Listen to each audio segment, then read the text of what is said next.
Life's end. Isn't it beautiful? It's almost tragic. When life ends, it gives off a final lingering aroma. Light is but a farewell gift from the darkness to those on their way to die. I've been waiting, Snake, for a long time. Waiting for your birth, your growth, and the finality of today. Boss, why are you doing this? Why? To make the world one again. The world used to be whole. But with the end of the Second World War, the philosophers began to fight amongst themselves, and the world was torn apart. The Cobras, my comrades who trained and fought alongside me, were torn apart as well. The foibles of politics and the march of time can turn friends into enemies just as easily as the wind changes. Ridiculous, isn't it? Yesterday's ally becomes today's opposition. And this Cold War? Think back. When I was leading the Cobras, America and Russia were fighting together. Now, consider whether America and Russia will still be enemies in the 21st century. Somehow I doubt it. Enemies change along with the times, the flow of the ages, and we soldiers are forced to play along. I didn't raise you and shape you into the man you are today just so we could face each other in battle. A soldier's skills aren't meant to be used to hurt friends. So then what is an enemy? Is there such a thing as an absolute timeless enemy? There is no such thing, and never has been. And the reason is that our enemies are human beings like us. They can only be our enemies in relative terms. The world must be made whole again. The philosophers must be reunited. I will devote my skills to that purpose. And with the Colonel's money, I will achieve that end. Just as I once created the Cobras. They are my family. I may no longer be able to bear children, but I still have a family. It was November 1st, 1951. I was in the Nevada desert participating in atomic testing. The name Nevada is derived from Spanish, covered in snow, white as snow. And snow is exactly what I saw in that Nevada desert. It froze my blood white.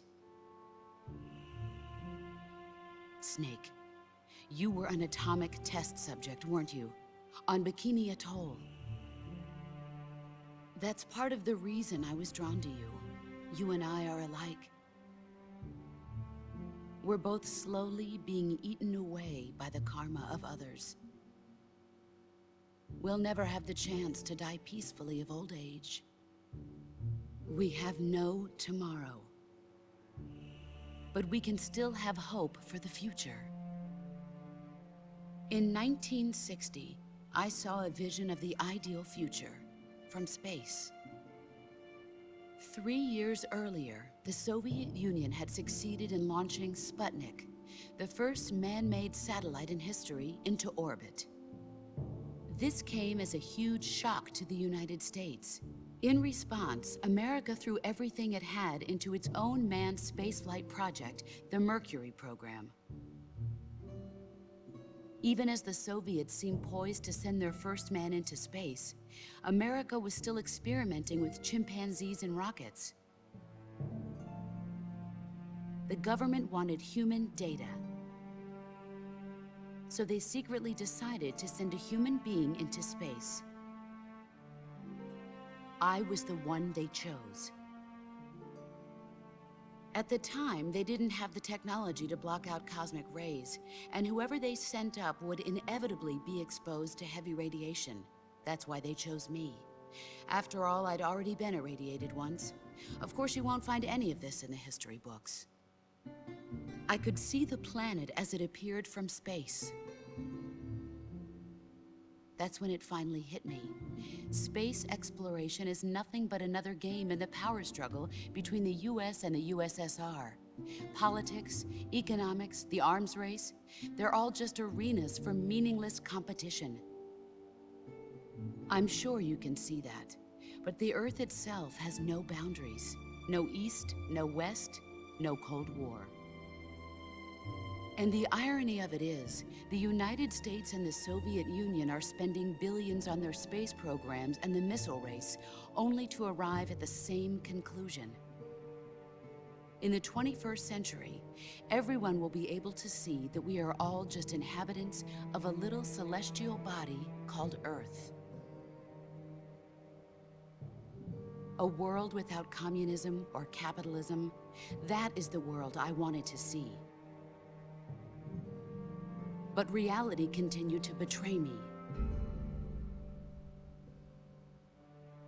In 1961, I was sent to Cuba, to Bahia de Cochinos. It was part of a CIA-sponsored invasion under the guise of taking Cuban exiles back to their country. But the US government betrayed them. Our weak-kneed president held back their air support. Defenseless, the exiles were annihilated by the Cuban army. All I could do was watch in silence. I was set up by the very country I'd sacrificed so much for, by the very government I dedicated my life to defending. I was driven from the surface world, and I went underground. Then, 2 years ago, I faced the sorrow, my old comrade in battle. He was my friend. But one of us had to die. I was left with no choice. The sorrow gave his life for me. There is no enmity between us. One must live, and one must die. That was the mission. The ones who gave me that mission were the philosophers. Early in the 20th century, the true holders of power in the United States, the Republic of China, and the newly formed Soviet Union gathered together in a secret meeting that would later be known as the Wise Men's Committee. The secret pact they formed there marked the beginning of the philosophers. But the last of the original members died in the 1930s. After that, the organization began to run out of control, and the Wise Men's Committee degenerated into a mere shell of its former self. The philosophers of today have no sense of good or evil. Their influence extends to countries and organizations involved in every aspect of every war. They have become war itself. That's how they operate.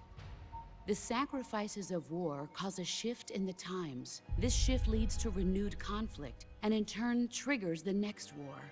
Like a nuclear chain reaction, each conflict sparks countless others, forming an endless spiral that will continue on for eternity.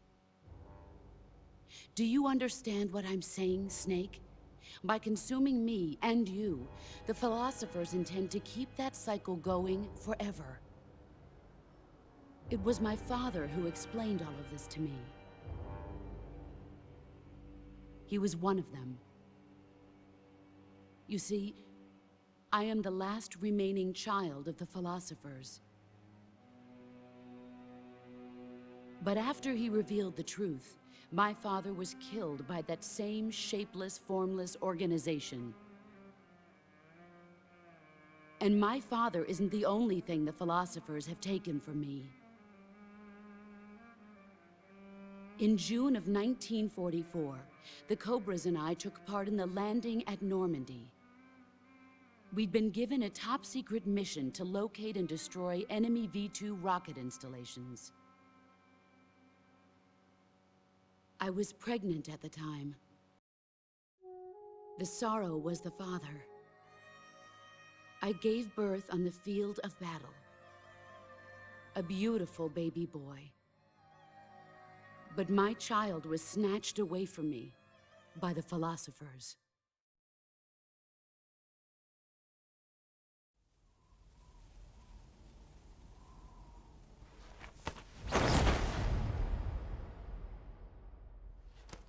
Look at this scar. This is proof that I was once a mother. I gave up my body and my child for my country. There is nothing left inside me now. Nothing at all. No hatred, not even regret. And yet sometimes at night, I can still feel the pain creeping up inside me, slithering through my body like a snake.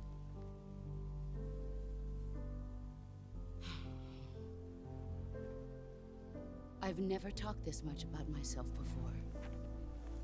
Thanks. Thanks for listening to me.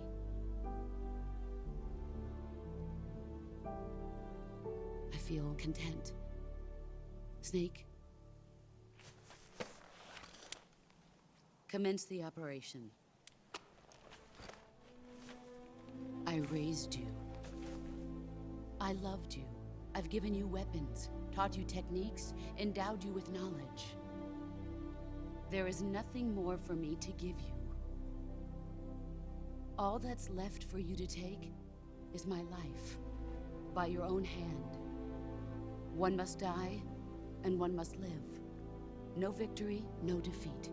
The survivor will carry on the fight. It is our destiny. The one who survives will inherit the title of boss.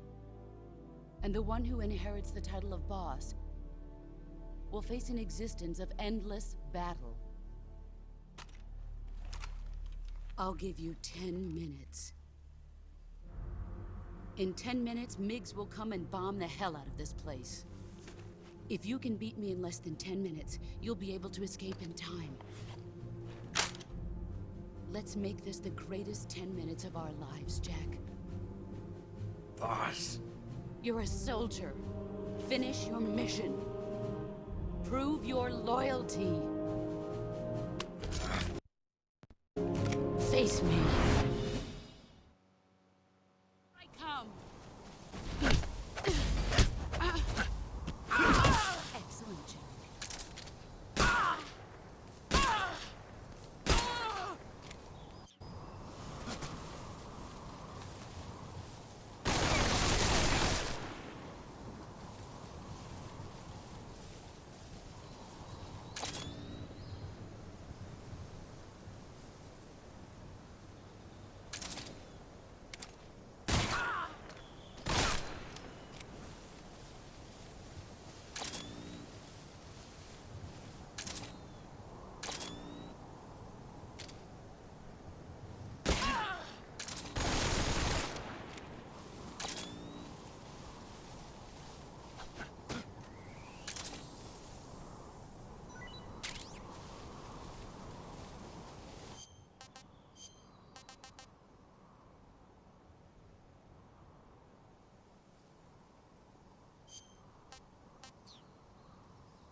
want some more.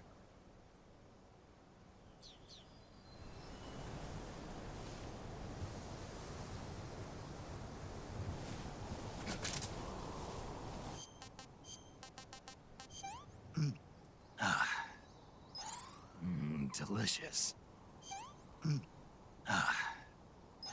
That's damn good. I found you.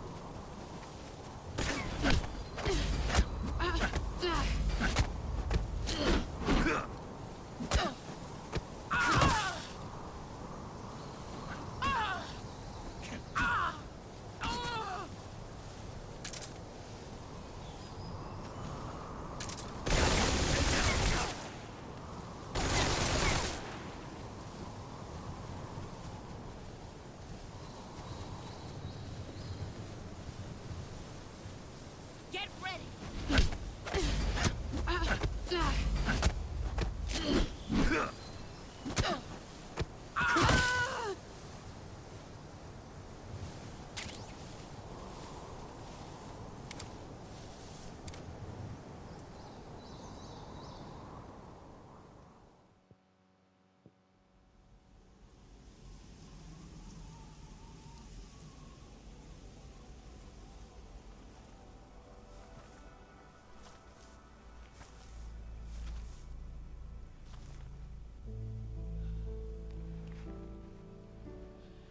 Take this. Keep it safe.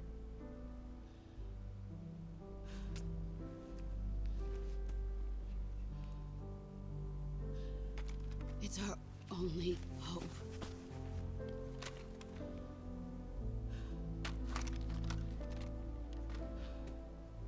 A patriot? Why are you giving me this? Jack. Or should I say, Snake? You're a wonderful man. Kill me.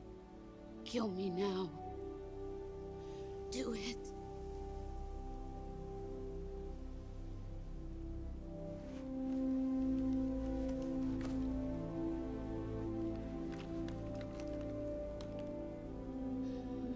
There's only room for one boss and one snake.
Ready to go, Snake?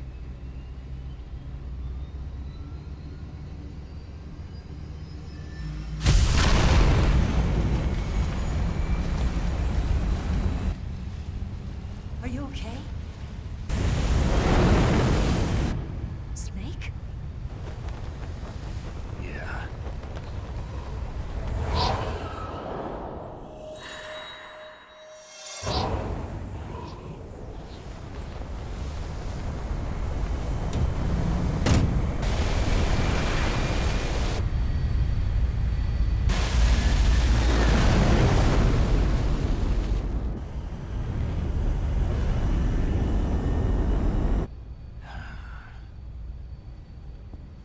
I told you you could trust me.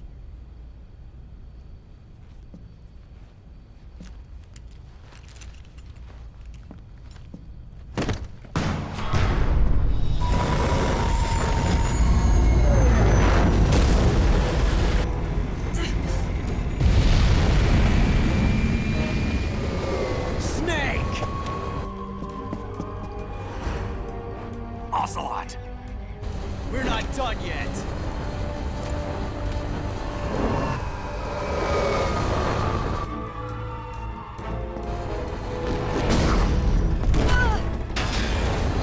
Damn!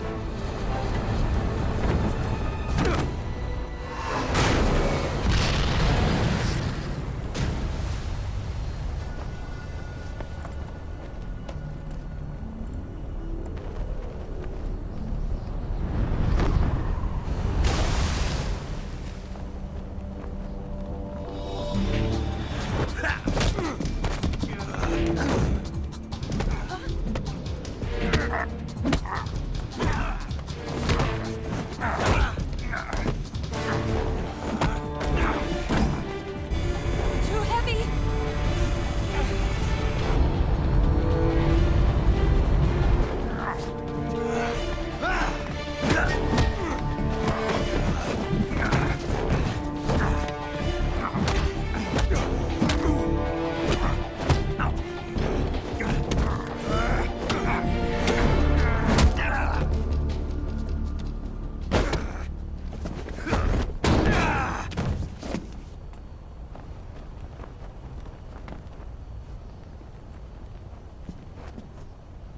Snake, try to remember some of the basics of CQC.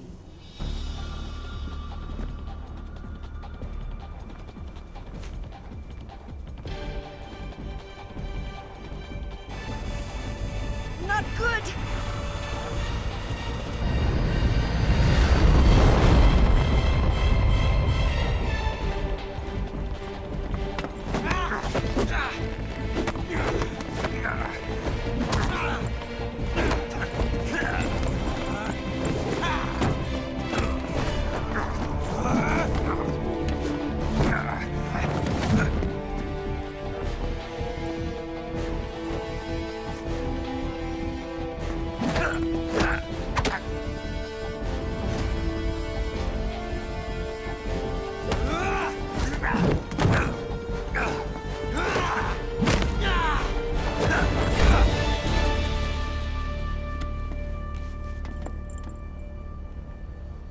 I've picked up a few new moves.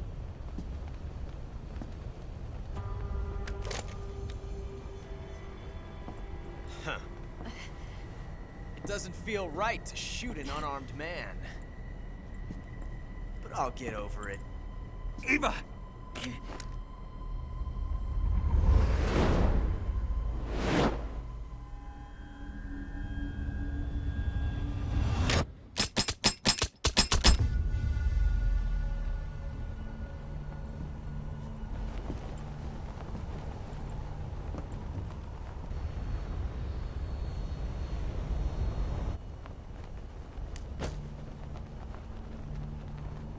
What do you say to one last showdown? Yeah, all right.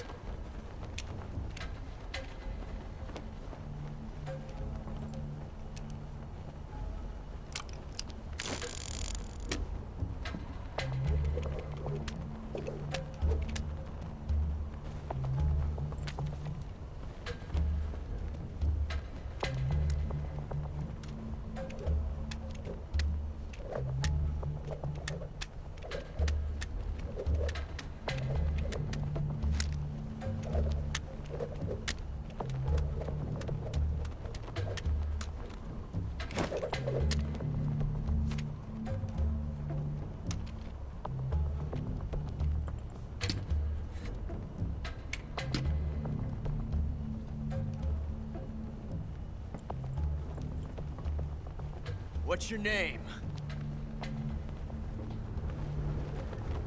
Snake. No. Not that name. You're not a snake, and I'm not an ocelot. We're men with names.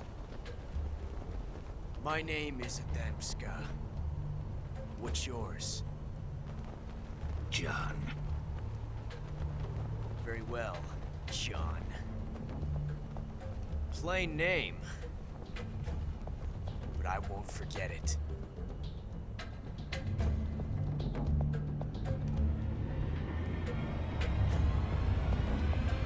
Come on!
It's a blank.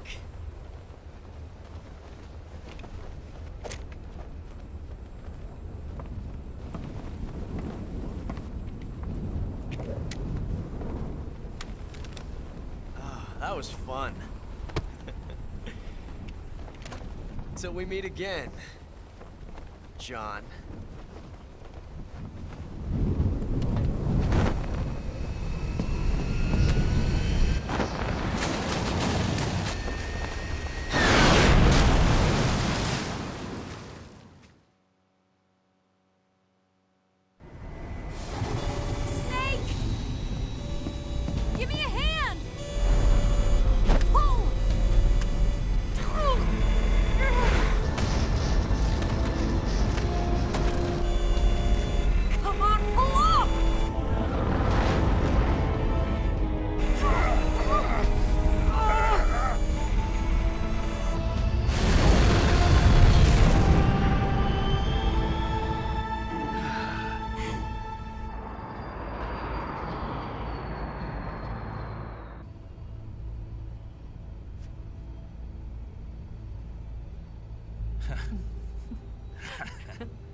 We made it. Yeah, we sure did.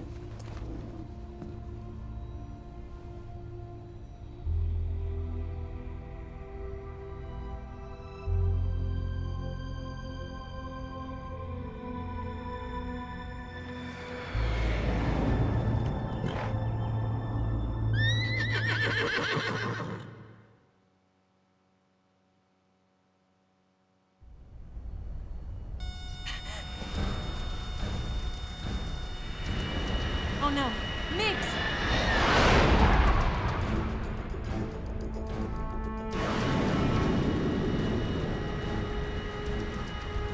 There's no way out! What are we gonna do? We've come too far to let them stop us now. Those things have got to be armed. It's no use. There's no way we can outmaneuver them.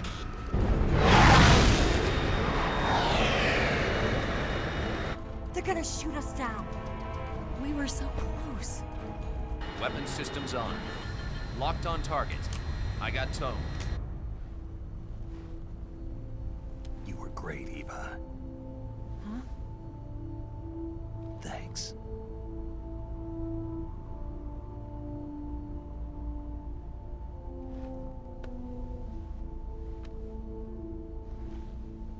Oak 19, this is Control. Stand by for a direct order from the chairman. Oak 19, return to base immediately. Do you read me? This is a got Khrushchev. Return to base immediately. Vault 19, do you copy? Understood. Aborting mission.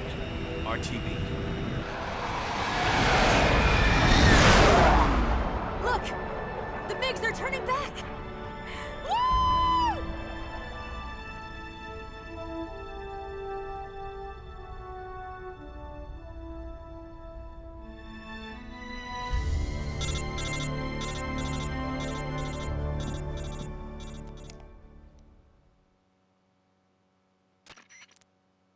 Well done, Snake. The MiGs disengaged. Most likely under orders from Khrushchev. Is this his way of helping us? Who knows? Maybe he didn't want things to get messier than they already are. Or maybe he just wanted us to owe him one. The important thing is, you made it out alive. As long as Khrushchev is with us, I don't think they'll be coming after you. It should be smooth sailing all the way to Alaska. I'm sending someone out to Galena Base to meet you. To meet me? The DCI and the President himself are waiting at Langley. Don't keep them waiting.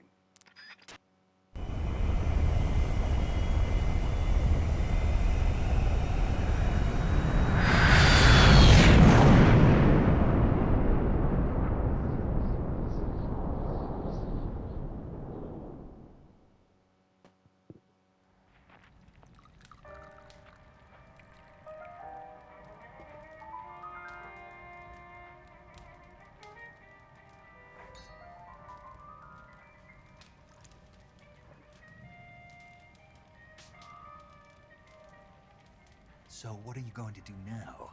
Go back to the KGB? What do you want me to do? Did you ever think about coming back to America? I can't go back. I've left America behind me. But you saved this country. I didn't do it alone.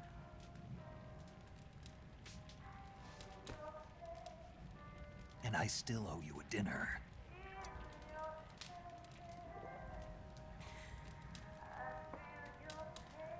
Is that part of your mission too? Or is it an order? Or is it an invitation?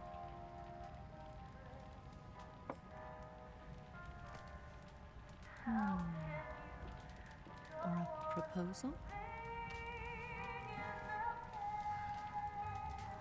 I don't take orders from anyone now.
Scholars tell us that the first spy in history was the snake in the book of Genesis.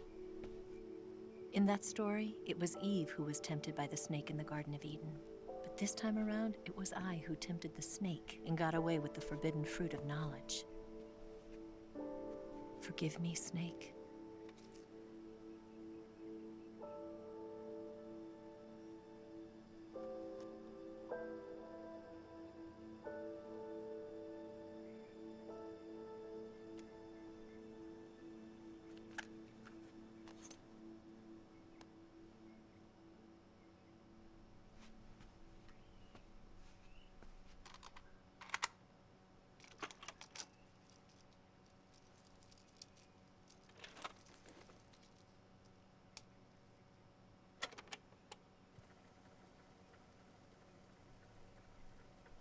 Good morning, Snake.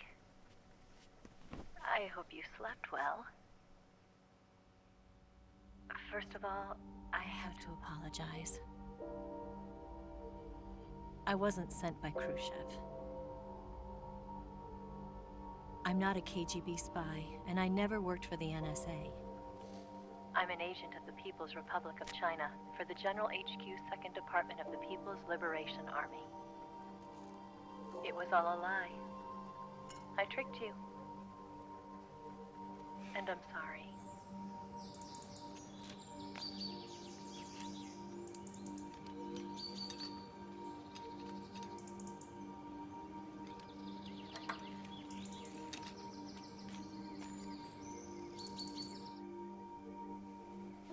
The philosophers still exist in China, too. You see, my mission was to find out where Volgin was hiding the philosopher's legacy and steal it. So I infiltrated his base as a KGB spy. The 2 NSA codebreakers who defected in 1960 were actually both men. The real Adam never showed up at the meeting place, saving me the trouble of having to eliminate him. I sneaked in by pretending I was Eva. And you and Sokolov and Volgin, you all believed me. The philosopher's legacy was originally held in common between the US, Soviet Union, and China. We couldn't let the Russians and the Americans take it all for themselves. The Chinese government had its eye on the legacy, too.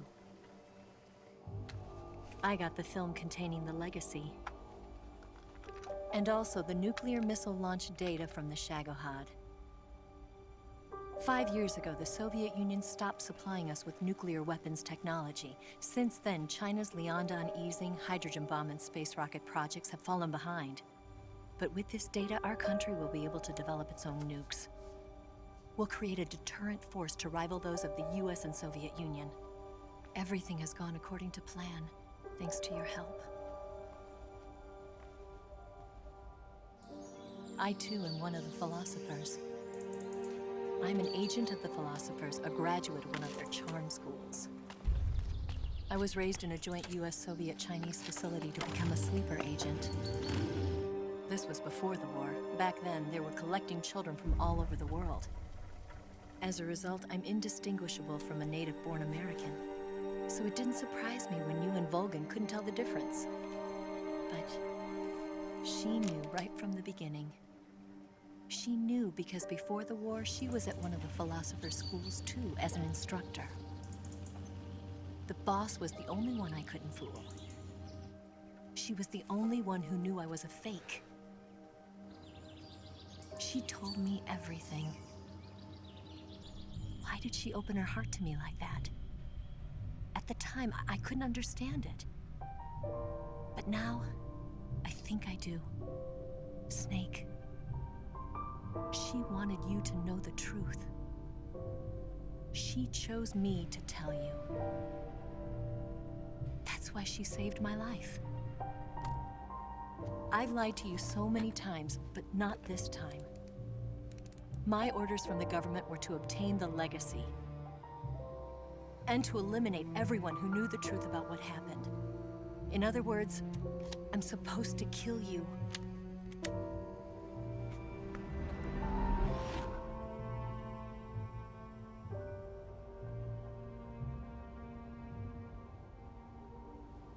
But I can't do it. Not because we loved each other. And not because you saved my life. But because I made a promise to the boss. And I intend to keep it. I just wanted you to know. And you have to live.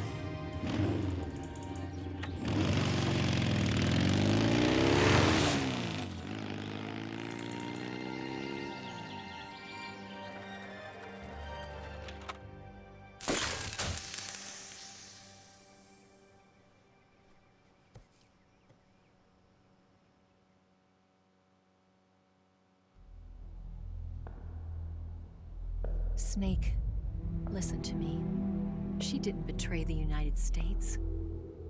No. Far from it. She was a hero who died for her country. She carried out her mission knowing full well what was going to happen.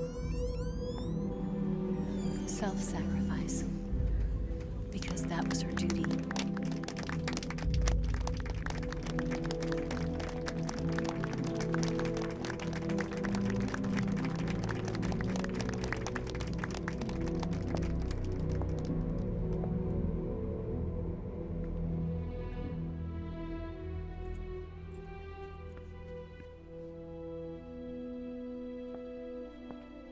You are above even the boss. I hereby award you the title of Big Boss.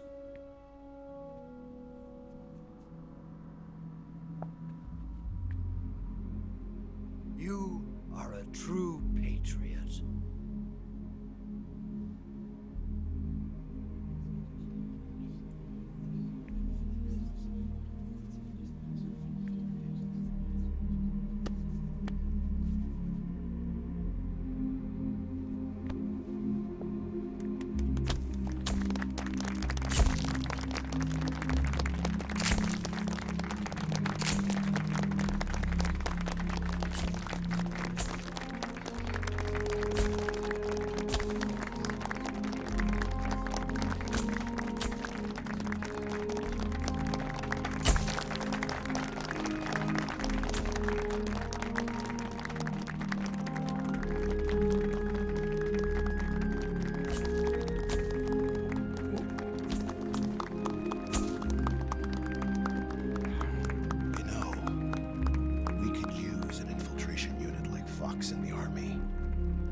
Someone like him to handle our top secret sneaking missions for us. A man who combines the qualities of a soldier and an agent. The boss's defection was a ruse set up by the US government. It was all a big drama staged by Washington so they could get their hands on the philosopher's legacy. And the boss was the star of the show.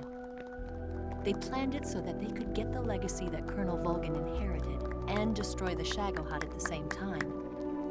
Only a legendary hero like the boss could have earned Volgin's trust. Finding out where the philosopher's legacy was hidden was to be her greatest mission. Everything was going according to plan. But then something happened that no one could have predicted. Colonel Volgin fired an American-made nuclear warhead at Sokolov's research facility. Khrushchev demanded that the US government provide proof that it wasn't involved. They couldn't just abort the operation to steal the legacy. So the operation itself was greatly expanded and revised. The authorities in Washington knew that in order to prove its innocence, they'd have to get rid of the boss, and that one of their own would have to do the job. The public couldn't be allowed to find out about it. Not ever. This, they concluded, would be the best way to keep the whole thing under wraps. The boss wouldn't be allowed to come back home alive, and she wouldn't be allowed to kill herself. Her life would be ended by her most beloved disciple. That was the way the government wanted it. That was the mission she was given, and she had no choice but to carry it out. Her death at your hands was a duty she had to fulfill. Out of duty, she turned her back on her own comrades. A lesser woman would have been crushed by such a burden. The taint of disgrace will follow her to her grave. Future generations will revile her. In America as a despicable traitor with no sense of honor. And in Russia as a monster who unleashed a nuclear catastrophe. She will go down in official history as a war criminal. And no one will ever understand her. That was her final mission. And like a true soldier, she saw it through to the end. But I think she wanted you of all people, to know the truth. She wanted to live on, in your memory. Not as a soldier, but as a woman. But she was forbidden to tell you herself. And that's why she told me. Snake, history will never know what she did. No one will ever learn the truth. Her story, her debriefing, will endure only in your heart.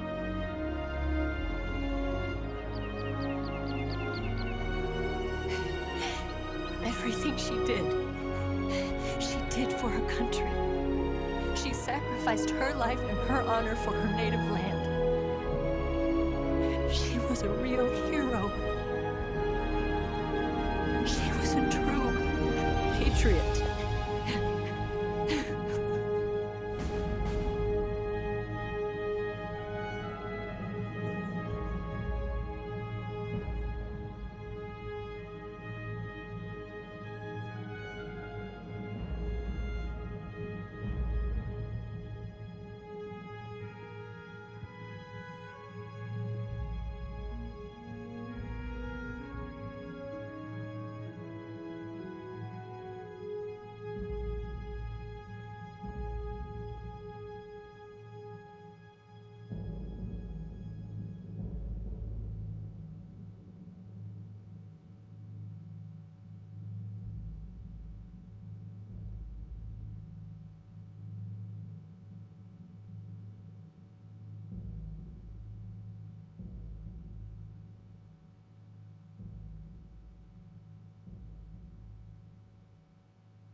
Yes, Grozny Grad and the Granin Research Facility have both been wiped out without a trace.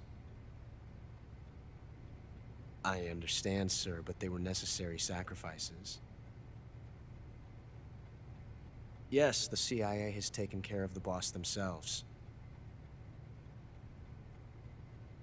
I believe the White House will be satisfied. Khrushchev is finished. Your time has finally arrived.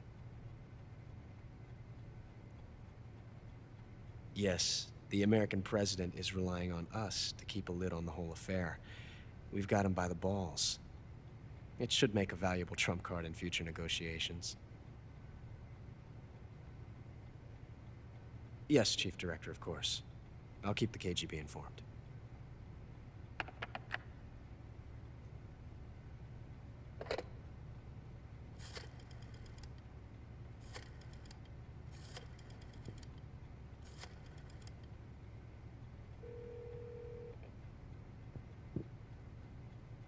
Yes, it's me.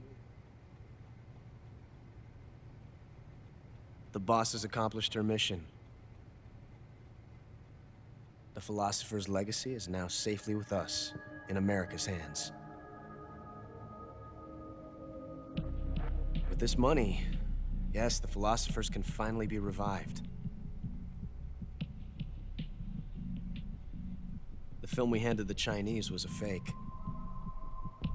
Peking must be in an uproar right about now. afraid so.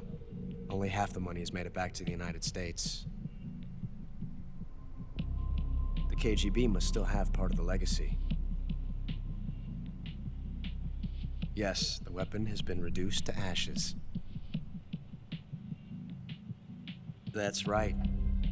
Grozny Grad has been obliterated by the Davy Crockett we brought in as well. Yes, that was the boss's work too. Speaking of which, I've obtained something from Granin that you might find interesting. It's a revolutionary new nuclear attack system. Perhaps it might just come in handy someday. Yes, we have Snake to thank for that. Khrushchev believed it as well. Yes, they bought our story. I don't think they'll be making a fuss. The secondary alert has been lifted as well. And the Soviets still haven't discovered my true identity. They have no idea that I've been triple-crossing them. I will continue my activities as a contact for the new government. Yes, it appears that no one knew that I was Adam. Of course, I am always at the CIA's disposal, Mr. Director.